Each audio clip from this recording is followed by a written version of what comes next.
Guys, আমরা এবার বলতে পারি রেসেলমেনিয়ার যে স্টেজ সেটা অনেক ভালো হবে এবং রেসেলমেনিয়ার স্টেজ কিছু লিক হয়েছে এবং আমি আপনাদের সাথে সেগুলো শেয়ার করব। কালকে কিন্তু আমি শেয়ার করেছিলাম এবং আজকে নতুন সবকিছু আপনাদের শেয়ার করব এবং আপনারা ভিডিও দেখতে পাচ্ছেন। এই ভিডিও দেখে কিন্তু আপনাদের আইডিয়া হয়ে যাওয়া উচিত যে ডাব্লিউডাব্লিউই স্টেজ কেমন হবে, আর অবশ্যই এটা যে ম্যাসিভ হবে এই ভিডিওতে দেখাই যাচ্ছে বা বোঝা যাচ্ছে। এবং আপনারা যদি না বুঝে থাকেন, আপনারা জাস্ট ভিডিওটা দেখেন, আমি আপনাদের বুঝিয়ে বলবো।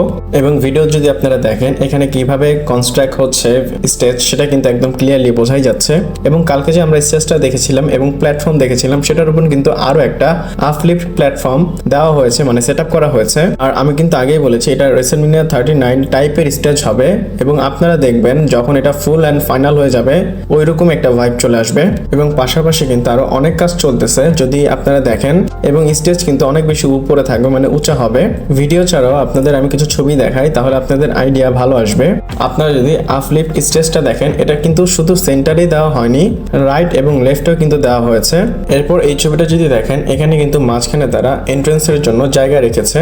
দেখে মনে হচ্ছে এখানে কোনো বিল্ডিং তৈরি করতেছে, বাট এক্স্যাক্টলি বলতে পারবো না এটা কি, কিন্তু এটা অনেক বেশি উঁচা। যদি এটা দূর থেকে এত বেশি উঁচা লাগে তাহলে সামনে থেকে আরো বেশি উঁচা মনে হবে। পাশাপাশি আপনাদের আরো একটা ভিডিও দেখায়, এটা কিন্তু একটা র্যাম্পের এবং আমার মনে হয় র্যাম্পটা অনেক বেশি উঁচা হবে। এবং যদি এটা শিওর র্যাম্প হয় অনেক বেশি অ্যামেজিং হবে।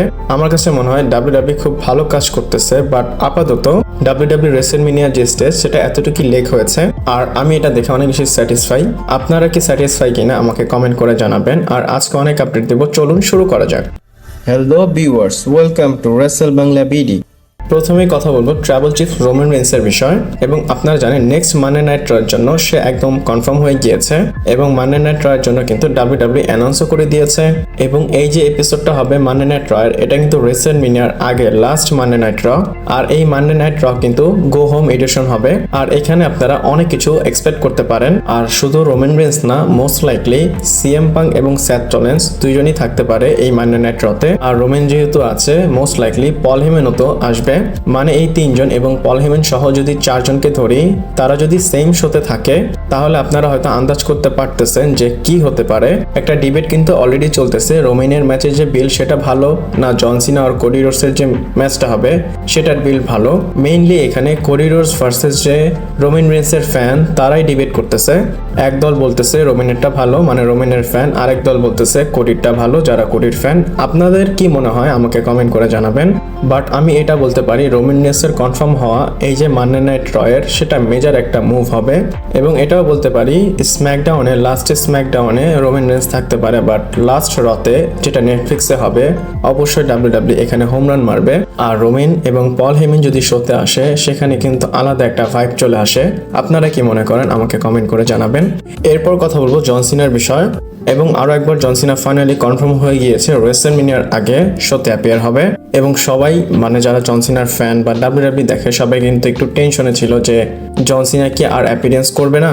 আর এটা কেন, কারণ জন সিনা লাস্ট টাইম যখন অ্যাপিয়ারেন্স করেছিল তারপর কিন্তু তাকে আর অ্যাডভার্টাইজ করা হয়নি। বাট এখন মজার বিষয় হচ্ছে ফাইনালি জন সিনা অ্যাডভার্টাইজ হয়ে গিয়েছে আর তাকে স্ম্যাকডাউনের জন্য কনফার্ম করা হয়েছে। আর এটা কিন্তু কালকের স্ম্যাকডাউনের না, এটা হচ্ছে গো হোম যে এপিসোড হবে স্ম্যাকডাউনের 19 এপ্রিলের, সেখানে জন সিনা আসবে।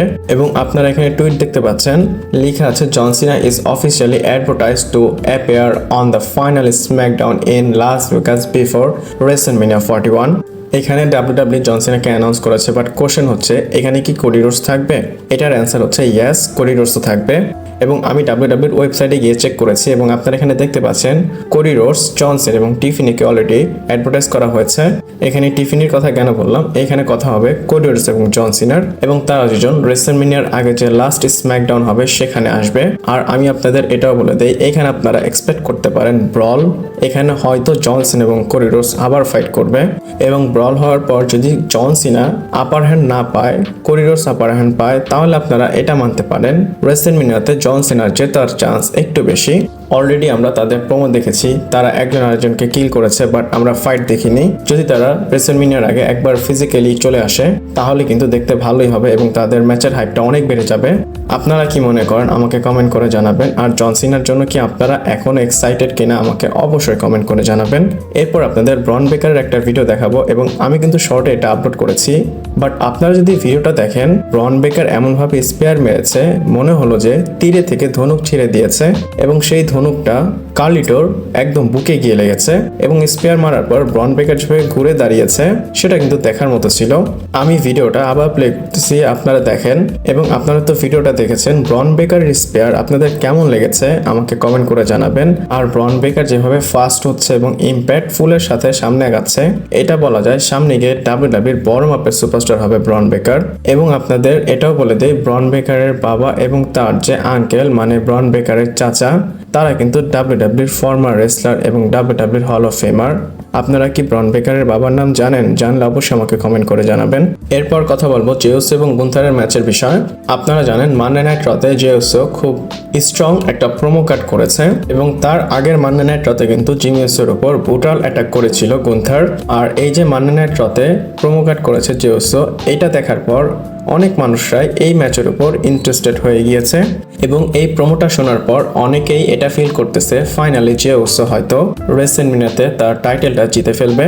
আর এই বিষয়টা কেন এসেছে আপনারা জানেন, জেউসো আসে, তার ইট নাচটা নাচে এবং প্রোমোতে হাসাহাসি করে, বাট এইবার কিন্তু সে অনেক বেশি সিরিয়াস হয়ে গিয়েছে এবং লোকেরা এটার জন্যই কিন্তু তার হাসি ঠাট্টার জন্যই চাচ্ছিল না তার কাছে টাইটেলটা আসুক। যখন সে সিরিয়াস হয়ে গিয়েছে তারপরে কিন্তু ফ্যানরা তার দিকে ঝুঁকে গিয়েছে এবং তারা চায় যেন গুন্থারকে হারিয়ে সে চ্যাম্পিয়নশিপটা রেসলম্যানিয়াতে ফাইনালি জিতে ফেলুক। এছাড়াও মানডে নাইট রটা শেষ হওয়ার পর রয়ের যে রিক্যাপ শো, সেখানে স্যাম রবার্টের সাথে কথা বলার সময় গুন্থারকে যখন জিজ্ঞেস করা হয়েছে জেউসোর প্রোমোর বিষয় আপনি কি বলতে চান, গুন্থার বলে যে আমরা কি এই কোশ্চেনটা স্কিপ করতে পারি।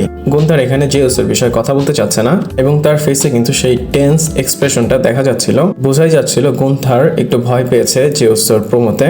আর জেউসো বলেছিল যে রেসলম্যানিয়ার আগের রাতে আমি আমার গডের কাছে বলবো যে তুমি আমাকে মাফ করে দিও, কারণ রেসলম্যানিয়াতে আমি তোমাকে এমন মারা মারবো সেটা আমি জেউসো না, সেটা কি হবে কেউই জানতে পারবে না। আপনারা হয়তো জেউসোর আলাদা একটা ক্যারেক্টার দেখতে পারেন। আপনারা কি জেউসোর এই যে ম্যাচ গুন্থারের সাথে সেটার জন্য ইন্টারেস্টেড কিনা আমাকে কমেন্ট করে জানাবেন। এরপর কথা হলো শার্লিক এবং টিফিনির বিষয়। আর এই যে তাদের সেগমেন্ট হয়েছে এটা নিয়ে ড্রামা এখনো চলতেছে।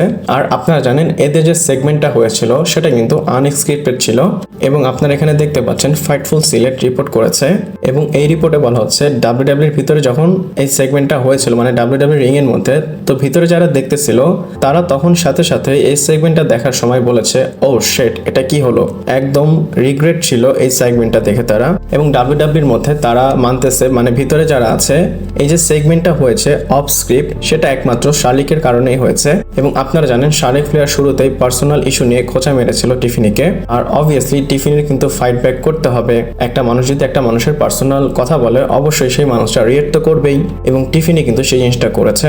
এবং আপনারা জানেন শার্লিক ফ্লেয়ারকে তার যে পার্সোনাল যে বিয়ে হয়েছে এবং 3বার বিয়ে হয়ে ভেঙে গিয়েছে এইসব কথা তো টিফিনি বলেছে, তারপর শার্লিক ফ্লেয়ারও বলেছে লুডভিগ কাইজার আমাকে ডিএম করতেছে। তো ডাব্লিউডাব্লিউ তাদের যে ডিজিটাল প্রডিউসার যারা আছে সবাইকে বলেছে যে তাদের যে ডিজিটালি এই ভিডিওগুলো পোস্ট করা হয়েছে যেমন ইনস্টাগ্রাম, ইউটিউব এবং তাদের যে ওয়েবসাইট সেখান থেকে এই ওয়ার্ডসগুলো কেটে ফেলতে। এবং আপনারা যদি এখন ইউটিউবে বা টুইটারে অথবা ইনস্টাগ্রামে গিয়ে দেখেন তাদের যে পার্সোনাল কথাগুলো হয়েছে সেগুলো ডাব্লিউডাব্লিউ কেটে দিয়েছে এবং ডাব্লিউডাব্লিউর ভিতরে যারা আছে সবাই টিফিন এবং শার্লিকের উপর অনেক বেশি রাগ হয়ে আছে, বাট সবচেয়ে বেশি রাগ আছে হচ্ছে শার্লিক ফ্লেয়ারের উপর এবং শার্লিক ফ্লেয়ারই নিজেই এই জিনিসটা শুরু করেছে।